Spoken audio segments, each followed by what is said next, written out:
Okay, this is Chapter 3, The Destroyer, Part 1, from the Great Scroll, back in the days of the Exodus.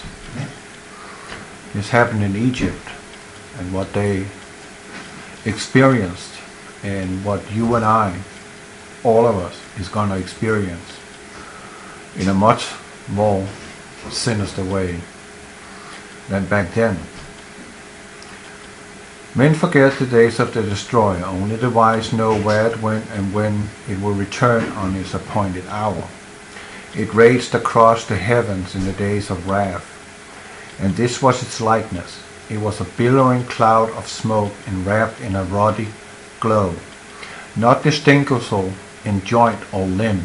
Its mouth was an abyss from which came flame, smoke, and hot cinders.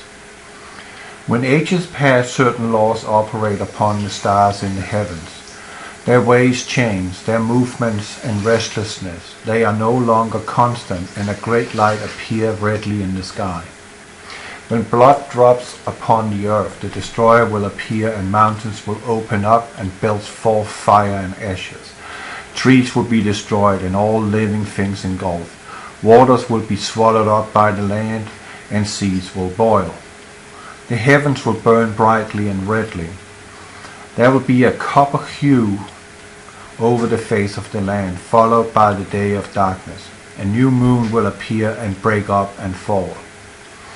The people will scatter in madness. They will hear the trumpet and battle cry of the destroyer, and will seek refuge in the den in the earth. Terror will eat away their hearts, and their courage will flow from them like water from a broken pitcher. They will be eaten up by the flames and wrath, and consumed by the breath of the destroyer. Thus the days of heavenly wrath which have gone, and thus it will be in the days of doom when it comes again. The times of its coming and going are known unto the wise. They are the signs and the times which shall precede the destroyer's return. 110 generations shall pass into the west, and nations will rise and fall. Men will fly in the air as birds, and swim in the seas as fishes. Men will talk peace with one another, and hypocrisy and deceit shall have their day. Women will be as men, and men as women. Passion will be a plaything of men. A nation of soothsayers shall rise and fall, and their tongue shall be speech learned. A nation of lawgivers shall rule the earth and pass away into nothingness. One worship will pass unto the four quarters of the earth, talking peace and bringing war. A nation of the sea shall be greater than any other, but it will be as a rotten apple to the core, and it will not endure. A nation of traitors will destroy men with wonders, and it shall have its day. Then shall high strive with low, the north with south, the east with west, and the light with darkness. Men shall be divided in their races, and children shall be born as strangers amongst them. Brothers shall strive with brother, and husband with wife. Fathers will no longer instruct their sons, and their sons will be wayward. Women will become common property of men, and will no longer be held in regard and respect. Then men will be at ease in their heart. They will seek they know not what, and uncertainty and doubt will trouble them. They will possess great riches, but be poor in spirit. Then will heavens tremble, and the earth will move. Men will quake in fear, and while terror walks with them, in the herald of doom will appear. They will come softly as thieves as to the tombs. Will we no longer know them for what they are? Men will be deceived. The hour of the destroyer is at hand. In those days, men will have great book before them. Wisdom will be revealed. The few will be gathered for the stand of its hour of trial. The dauntless one will survive. The stout-hearted will not go down in destruction. Great God of all ages, alike to all, who sets the trial of men, be merciful to our children in the days of doom. Man must suffer to be great, but hasten not his progress unduly. In the great winnowing, Be not too harsh on the lesser among men. Even the son of a thief shall become your scribe. Part 2. O sentinels of the universe who watch for the destroyer, how long will your coming vigil last? O mortal men who wait without understanding, where will you hide yourself in the dreads and days of doom, when the heavens shall be torn apart and the skies rent in twain, in the days when children will turn grey-headed? This is the thing which will be seen. This is the terror your eyes will behold. This is the form of destruction that will rush upon you. There will be a great body of fire, the glowing head of many mouths, and eyes ever changing. Terrible teeth will be seen in the formless mouth, and fearful dark belly will glow redly from fires inside. Even the most stout-hearted man will tremble, and his bowels loosened. This is not a thing understandable to men. It will be a vast sky-spanning form enwrapping earth, burning with many hues within wide open mouth. These will descend to sweep across the face of the land, engulfing all in its yawning jaws. The greatest warriors will be charged again in vain. The fangs will fall out, and lo, they are terror-inspiring things of cold-hardened water. Great boulders will be hurled upon men, crushing them into red powder. As the great salt sea, water shall rise in its train, and roaring torrents pour towards the land.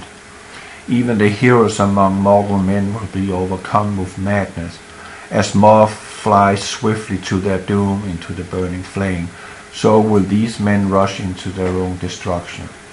The flames going before them will devour all the works of men. The waters following will sweep away whatever remains. The dew of death will fall softly, as grey carpet over the cleared land. Men will cry out in their madness, "O whatever being there is, save us from this tall form of terror. Save us from the grey dew of death." Part 3. The doom shape called the Destroyer in Egypt was seen in all the lands whereabouts. Its color was a bright and fiery, its appearance changing unstable. It twisted about itself like a coil, like water bubbling into a pool from an underground supply, and all men agreed it was the most fearful sight. It was not of a great comet or loosened star, being more like a fiery body of flame. Its movement on high were slow. Below it swirled in the manner of smoke, and it remained close to the sun, whose face it hid. There was a bloody redness about it, which changed as it passed along its course. It caused death and destruction, and its rising and setting. It swept the earth with grey cinder rain and caused many plagues, hunger, and other evils. It bit the skin of men and beasts until they became molted with sores. The earth was troubled and in shock. The hills and mountains moved and rocked. A dark smoke filled heaven's bowed over earth, and a great howl came to the ears of men, borne to them upon the wings of the wind. It was a cry of the dark Lord, the master of dread. Thick clouds and fiery smoke passed before him, and there was an awful hail and hot stones and coals of fire. The doom shape thundered sharply in the heavens and shot out bright lightnings. The channels of water were turned back onto themselves when the land tilted, and the great trees were tossed about and snapped like twigs. Then a voice like 10,000 trumpets was heard over the wilderness, and before its burning breath the flames parted. The whole of the land moved, and mountains melted. The sky itself roared like 10,000 lions in agony, and bright arrows of blood sped back and forward across its face. Earth swelled up like a bread upon the hearth. This was the aspect of the doom ship called the Destroyer, when it appeared in the days long gone, in the olden times. It is thus described in the old records, few of which remains. It is said, when it appeared in the heavens above, earth splits open from the heat, like a nut roasted before the fire. Then flames shot up through the surface and leap about like fiery fence upon black blood. The moisture inside the land all dried up. The pastures and cultivated places are consumed in flames, and they and all trees become white ashes. The doom shape is like a circling ball of flame, with scattered small fiery offspring in its train. It covers about a fifth part of the sky and sends wriggling snake-like fingers down to earth. Before it, the sky appears frightened, and it breaks up and scatters away. Midday is no brighter than night. It spawns a host of terrible things. These are things said of the Destroyer in the old records. Read them with solemn heart, knowing that the doom ship has its appointed time and it will return. It would be foolish to let them go unheeded. Now men say, such things are not destined for our days. May the great God above grant that this to be so. But come the day surely will, in accordance with his nature, man will be unprepared.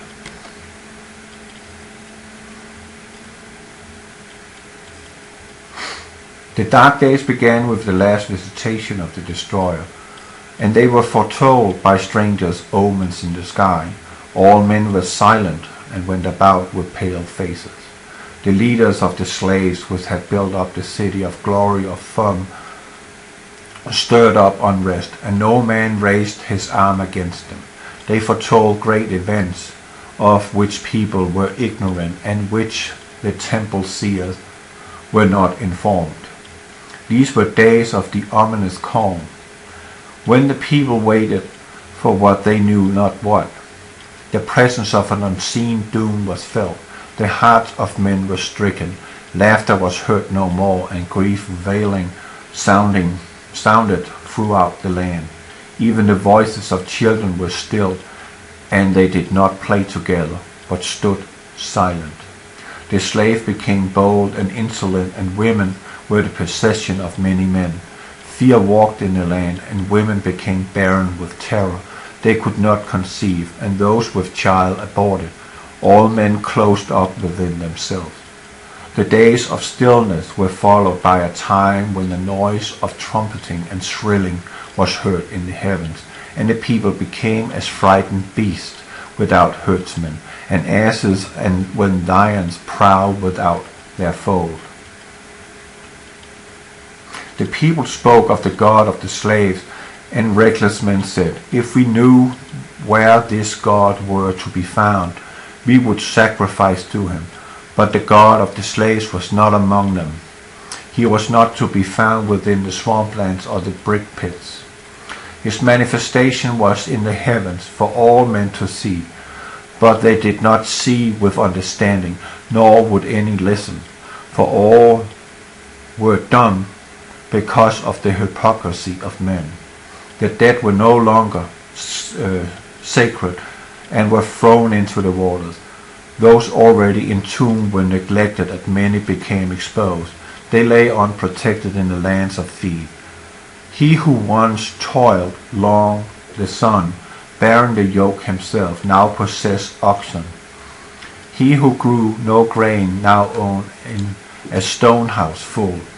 He who once dwelt at ease amongst his children were now thirsted for water.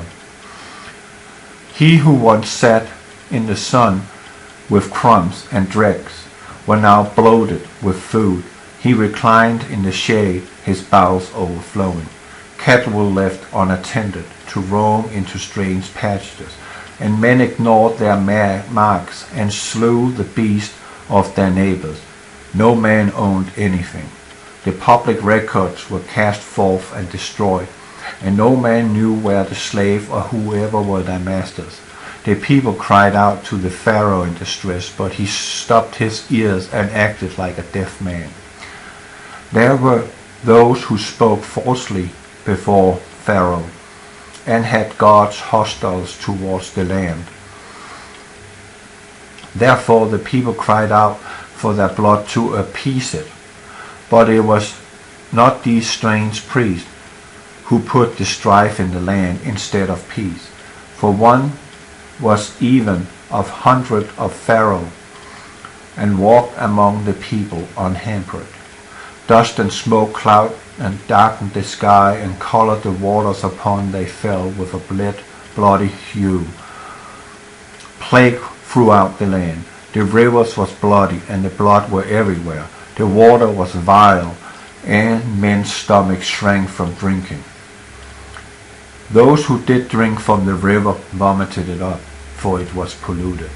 The dust tore wounds in the skin of man and beast. In the glow of the destroyer the earth was filled with redness.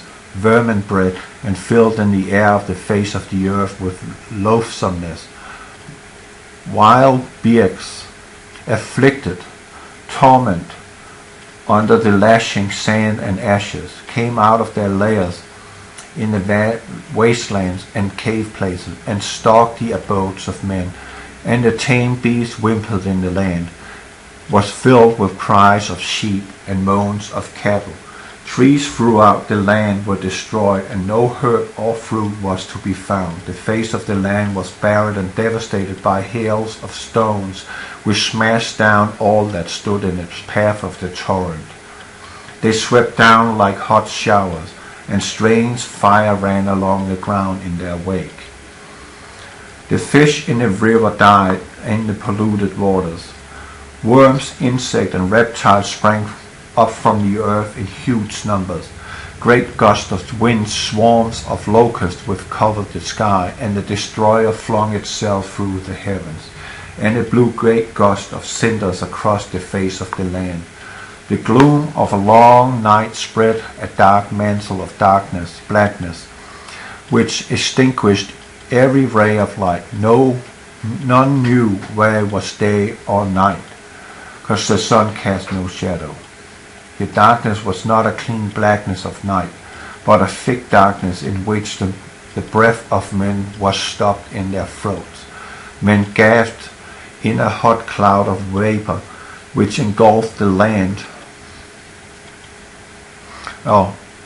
which enveloped the land and snuffed out all lamps and fires. Men were benumbed and lay moaning in their beds. None spoke to another or took food, for they were overwhelmed with despair. Ships were sucked away from their mooring and destroyed in great whirlpools. It was a time of undoing. The earth turned over as clay spun on a potter's wheel. The whole land was filled with uproar from the thunder of the destroyer overhead and the cry of the people. There was a sound of moaning and lamentation on every side. The earth spewed its dead. Corpses were cast out of their resting places, and the embalmed were revealed to the sight of all men. Pregnant women miscarried, and the seed of men was stopped. The craftsman left his task undone. The potter abandoned his wheel, and the carpenter took his tool, and they departed to dwell in the marshes. All craft were neglected, and the slaves lured the craftsman away. The dues of Pharaoh could not be collected, for there was neither wheat nor barley, goose nor fish. The rights of Pharaoh could not be enforced, for the fields of grain and the pastures were destroyed. The high-born and lowly prayed together, that life might come to an end, and the turmoil of thundering cease to beat upon their ears. Terror was the companion of men by day, and horror by the companion by night. Men lost their senses and became mad. They were distracted by frightfulness. On the great night of the destroyer's wrath, when its terror was at its height, there was a hail of rocks, and the earth heaved as pain rent their bowels. Gates, columns, and walls were consumed by fire, and the statues of God were overthrown and broken. People fled outside of their dwellings in fear, and they were slain by the hail. Those who took shelter in the hail were swallowed when the earth split open. The habitation of men collapsed upon those inside, and there was panic on every hand. But the slaves who lived in the huts in the Redlands at the place of pits were spared. The land burned like cinder, and man watched upon his rooftop, and the heavens hurled wrath upon him, and he died. The land writhed with the wrath of the destroyer, and groaned with the agony of Egypt. It shook itself, and the temples and palaces and the nobles were thrown down from their foundations. Their highborn ones perished in the midst of the ruins, and all the strength of the land was stricken. Even the great one, the firstborn Pharaoh, died with the highborn in the midst of the terror and falling stones. The children of princes were cast out to the streets, and those who were not cast out died within their abodes. There were 9 days of darkness and of evil, while the tempest raged such as never seen before. When it passed away, brother buried brother throughout the land. Men rose up against those in authority and fled from the cities to dwell in tents in the outlands. Egypt lacked great men to deal with the times. The people were weak from fear and bestowed gold, silver, lapis, lazuli, turquoise, and copper upon the slaves, and their priests gave them chalices, urns, and ornaments. Pharaoh alone remained calm and strong in the midst of confusion. The people turned to wickedness and their weakness and despair. Harlots walked the streets unshamed. Women paraded their limbs and flaunted their womanly charms. Highborn women were in rags, and the virtuous one was mocked. The slaves spared by the destroyer left the accursed land forthwith. Their multitude moved in the gloom of half-dawn, onto the mantle of fine swirly grey ash, leaving the burnt fields and shattered city behind them. Many Egyptians attached themselves to the host, for no one who was great led them forth. A priest, prince of the inner courtyard, Moses. Fire mounted upon high in his burning left, which the enemies of Egypt. It rose up from the ground as a fountain and hung as a curtain in the sky. In 7 days by Rem war, the accused ones journeyed to the waters. They crossed the heaving wilderness, while the hills melted around them. Above the skies were torn with lightning. They were sped by terror, but their feet became entangled in the land, and the wilderness shut them in. They knew not the way, for no sign were constant before them. They turned before Noshari and stopped at Shukoth, the place of quarries. They passed the waters of Maha and came to the valley of Pikaruth and northward Mara. They came up against the waters which blocked their way, and their hearts were in despair. The night was night, and fear and dread, for there was a high moaning above, and black winds from the underworld were loosened, and fire sprang forth from the ground. Their hearts for the slaves shrank in within them, for they knew the wrath of Pharaoh followed them, and there were no way to escape. They hurled abuse on those who led them. Strange rites were performed along the shore that night. The slaves disputed amongst themselves, and there were violence. Pharaoh gathered his army and followed the slave, and after he departed, there were riots and disorders behind him, for the cities were plundered. The laws were cast out of judgment halls and trampled underfoot in the streets. The stone houses, the granaries, were burst open and robbed. Roads were flooded and no one could pass along them. People lay dead on every side. The palace was split and the princes and the officials fled, so no one was left with authority to command. The list of numbers were destroyed. Public places were overthrown and households became confused and unknown. Pharaoh pressed on in sorrow, for behind him all the desolation and death, before him the things he could not understand, and he was afraid. But he carried himself well and stood before his host with courage. He sought to bring back the slave, for the people said their magic was greater than the magic of Egypt. The host of Pharaoh in the east and swept the ink-cramped host.